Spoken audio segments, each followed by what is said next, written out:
Sa pagpapatuloy ng ating kwento, dito ay hinanda na nga ni Yuri ang kanyang espada para siya na ang unang maglunsad na pag-atake kay Kuro. Ngunit nang kanya nang pinakawalan ang kanyang malakas na atake ay mabilis lang itong naharang ni Kuro gamit din ang kanyang sandata. Dahil dito ay seryoso na nagkatinginan ang dalawa, halatang pinapakiramdaman lang nila ang kani-kanilang mga lakas. Pero sa kalaunan ay nanaig pa rin ang lakas ni Kuro dahil tumilapon si Yuri papunta sa malayo nang dahil sa hindi pangkaraniwan na lakas ni Kuro. Kaya nagulat si Yuri na hindi makapaniwala, at kanyang nasabi na kung makalusot lang raw sana kahit ang isa lang niya na atake ay tiyak mabibigyan niya ng pinsala si Kuro, ngunit mayroon lang malaking problema. Pero natuon ang pansin ni Yuri sa kanyang gilid dahil napansin niya na mayroong lumapit sa kanyang kinaroroonan na kanyang tinanong na kung bakit siya nandito. Ang tao pala na lumapit sa kanya ay walang iba kung hindi itong si Arater upang kanyang tulungan si Yuri na labanan si Kuro. Natatawa pa na sinaad ni Arater kay Yuri na sa nakita raw niya ngayon ay kinakailangan ni Yuri ang kanyang tulong, kaya gusto niya siyang tulungan, na pinasangayunan naman ni Yuri ang alok ni Arater na siya ay tumulong, siya na raw ang bahala kung gusto niyang tumulong.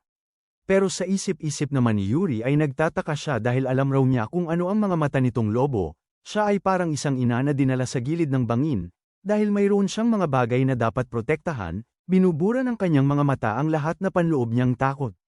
Sabay hinanda na nga ni Yuri ang kanyang sarili upang muling umatake kay Kuro, at nasabi din niya sa kanyang sarili na ngayon ay kanya na raw naiintindihan na mayroon din siyang mga bagay na dapat protektahan. Makikita naman itong si Kuro na kanyang hinamon si Yuri at Arater na umatake sa kanya, dahil dito ay nagkatinginan si Yuri at Arater, kanilang sinisenyes kung ano ang dapat nilang gawin. At kasunod nito ay mabilis na nga na tumakbo ang dalawa para umatake kay Kuro. Si Arater ay dumiretso sa harapan ni Kuro, habang si Yuri naman ay tumakbo ng mabilis upang sa likod siya ni Kuro maglunsad ng pag-atake. Si Arater na naunang dumating sa harapan ni Kuro ay agad niyang hinampas ang kanyang espada, na madali lang naman itong naharang ni Kuro gamit ang kanyang sandata. Samantalang si Yuri na sa likod naglunsad ng atake ay agad din na napigilan ni Kuro kahit sabay pa silang dalawa ni Arater na umatake. At ang labis na ikinagulat ni Arater dahil sa kabila ng kanyang lakas ay wala pa rin siyang binatbat sa lakas ni Kuro dahil sa salpukan nilang dalawa ng atake ay siya pa mismo ay napa-atres. Kaya nasabi na lang ni Arater sa kanyang sarili na kung anong uri raw ba na halimaw itong kanilang nakalaban, bakit masyado itong malakas. Habang itong si Kuro ay seryoso lang na kanyang tiningnan si Arater na naglakas ng loob na kumalaban sa kanya. Kasunod nito ay nagpalitan na nga ng kani-kanilang mga atake si Kuro at Arater, at habang nakatuon ang pansin ni Kuro kay Arater ay ginawa naman itong pagkakataon ni Yuri upang siya ay muling umatake sa likod. Ngunit nagulat si Yuri dahil maging ang palihim niya na atake ay nagawa pa rin itong napansin ni Kuro at agad niyang hinarang ang isa niyang braso. At kasunod nito ay mabilis na humarap si Kuro kay Yuri at agad niyang hinawakan si Yuri upang hindi ito makatakas. At sabay kanyang hinagis papunta sa malayo si Yuri ng sobrang lakas, kaya si Arater maging ang iba pa na nakakita sa sinapit ni Yuri ay labis silang nag-alala sa ating bida.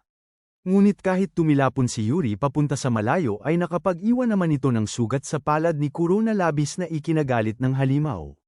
Kahit nagtamo si Yuri ng malaking pinsala sa kanyang katawan ay nagawa pa rin niyang ngumiti dahil nakapagbigay siya ng sugat kay Kuro. At seryoso din niyang sinabihan si Kuro na masyado lang raw mababaw ang sugat na kanyang naibigay. Sabay tumayo si Yuri at kanyang iniinis si Kuro na kanyang tinanong na kung nakakainis raw ba ang kanyang ginawa sa isa niyang palad. Dagdag pa ni Yuri kay Kuro na ang lahat raw niyang kasamahan na mga orc ay inubos na ng mga knight. At ngayon ay siya na lang mag-isa laban sa kanilang dalawa, titingnan raw niya kung gaano siya katagal magtatagal. Sa mga sinabi ni Yuri ay maging si Arater ay hinanda na din niya ang kanyang sarili para sa muling salpukan nila ng atake ni Kuro. At kasunod nito ay muli na nga na umatake ng sabay ang dalawa kay Kuro, si Arater ay umatake sa itaas, habang si Yuri ay sa ibaba naman siya umatake. Kahit sabay na umatake ang dalawa ay nananatili pa rin na hindi gumalaw sa kanyang kinatatayuan si Kuro, bagkus ang dalawa lang niya na kamay ang kanyang ginalaw upang pangharang sa atake nila Arater at Yuri. Ngunit halata sa mukha nitong si Kuro na masyado siyang nahihirapan sa sabay na pagdepensa sa dalawa. Kaya umatungal ng sobrang lakas si Kuro para kanya nang gamitin ang kanyang alas upang magawa niyang matalo si Arater at Yuri. Kasunod nito ay makikita sa itaas na dahan-dahan na binabalutan ng itim na enerhiya, Kaya itong si Arater nang kanyang nakita ang pinalabas na enerhiya ni Kuro ay masyado siyang nagulat na napamura. Maging si Yuri ay napapatanong sa kanyang sarili na kung ano raw ba na uri na aura itong pinakalat ni Kuro sa buo niyang katawan. Matapos doon ay makikita itong si Kuro na ngumiti sa dalawa. At nang gumalaw na si Kuro para siya na naman ang umatake ay nakaramdam ng kaba si Yuri dahil malaki ang ipinagbago sa presensya at lakas nitong si Kuro, at kanya din sinigawan si Arater na magmadali siyang umatras. Ngunit huli na ang lahat dahil tuluyan ang tinamaan sa kanyang dibdib si Arater ng atake ni Kuro. Kaya si Yuri nang kanyang nakita ang sinapit ni Arater sa kamay ni Kuro ay wala siyang ibang nagawa kung hindi kanyang sinisigaw ang pangalan ni Arater. Makikita si Arater na nakatuon lang ang kanyang pansin sa tinamo niya na sugat, sa kanya naman harapan ay itinaas na ni Kuro ang kanyang sandata upang kanya nang tapusin ang buhay ni Arater.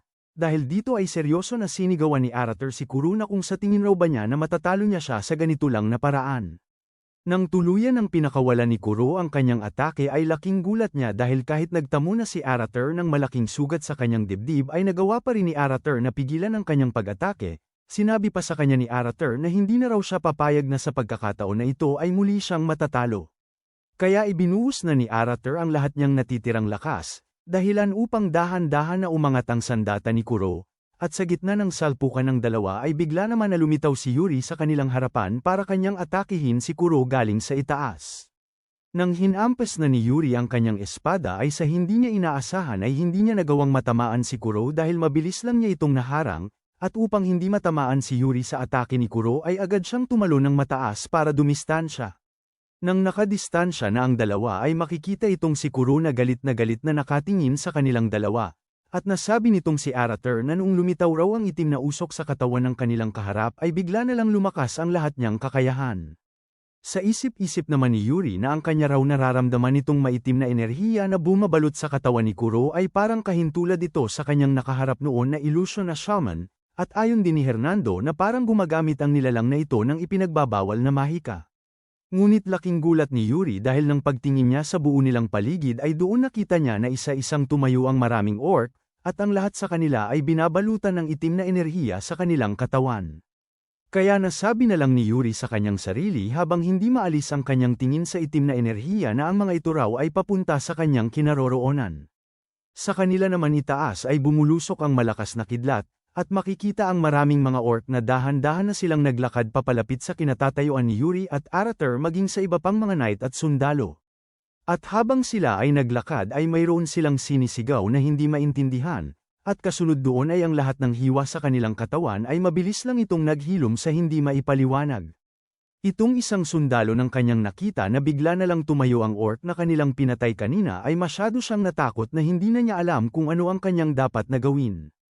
Kasunod doon ay inangat na ng orc ang kanyang sandata para kanya nang patayin ang buhay ng sundalo, at nang nakita ni Yuri na papatayin na ng isang orc ang kasamahan niya na sundalo ay agad siyang tumakbo para kanyang tulungan ng sundalo, at sinabihan din ni Yuri si Arater na siya na raw ang bahala para iligtas ang buhay ng iba nilang mga kasama. Kaya nagulat itong isang sundalo na muntik na sanang patayin ng orc dahil biglang lumitaw sa kanyang harapan si Yuri at mabilis na pinigilan ang atake ng orc. Ngunit halata sa kilos ni Yuri na masyado siyang nahihirapan sa pagpigil sa atake ng orc na bigla na lang nabuhay. Makikita si Yuri at ang orc na silang dalawa ay nagkatinginan, at kasunod nito ay hiniwan ni Yuri ang katawan ng orc sa maraming beses, dahilan para sumigaw ang orc at tumalsik ang maraming dugo sa kanyang katawan. Pero ang labis na ikinagulat ni Yuri dahil imbis na bumagsak ang orc ay lumabas lang sa loob ng kanyang katawan ang maraming itim na enerhiya. Kaya natulala na lang itong ating bida na hindi makapaniwala, dahil nakita niya sa loob ng katawan ng orc ang isa pang nilalang na nanlilisik ang mga mata na nakatingin sa kanya. Kasunod nito ay lumabas ang isang kamay sa loob ng katawan ng orc na kaharap ni Yuri, kaya doon lang napagtanto ni Yuri na kaya raw pala biglang nabuhay ang orc na kanila nang pinatay ng dahil kinokontrol ito ng sorcery. Makikita ang kamay ng sorcery na kanyang itinutok sa ating bida at sabay nagpapalabas ng itim na enerhiya, at kasunod nito ay ang mga maitim na enerhiya na pinalabas ng sorcery ay pinapalibutan si Yuri na biglang-bigla pa rin sa biglaan na paglitaw nitong kakaibang orc na kanyang nakaharap. Kaya napamura na lang ang ating bida dahil tuluyan na siyang pinapalibutan ng mga maitim na enerhiya na pinalabas ng sorcery. Ngunit ang labis na ikinagulat ni Yuri dahil nakita niya sa kanyang harapan na mayroong isang malaking mata ang lumitaw na nakatingin sa kanya. Kasunod nito ay nakita niya ang imahe ng kanyang kapatid na si Cedric noong nakaraan niyang buhay na kanyang sinisisi si Yuri dahil bakit siya lang raw ang natira sa kanilang lahat. At nang paglingon niya sa kanyang buong paligid ay doon nakita ni Yuri ang lahat ng mga nasasakupan sa kanilang kaharian na humihingi ng tulong sa kanya at ang iba naman ay sinisisi si Yuri dahil siya raw ang dahilan kaya bumagsak ang kaharian na Briol. Sinabi din ng iba na bakit niya sila inabandona.